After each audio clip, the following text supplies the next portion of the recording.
mo ni ato ang latest with the update karong adlong Biyernes, February 4, 2022. Base sa ato ang satellite animation, ang shear line upan nag-abot sa amihan ug easterlies mo'y nakaapekto karon labi na sa silangang bahin sa Southern Luzon. Samtang ang trough sa low pressure area nga nagawas ug layo sa ato ang PAR nakaapekto karon labi na diri sa dakong bahin sa Mindanao.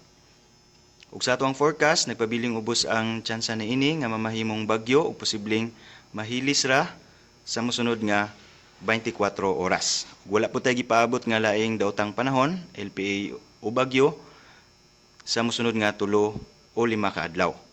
Maong karong adlaw ang tibuok Visayas makasinati sa madag-umon nga kalangitan ug nay mga katag-katag nga hinay ngadto sa kasarangan ug nay okasyon nga kusog na mga pag-ulan.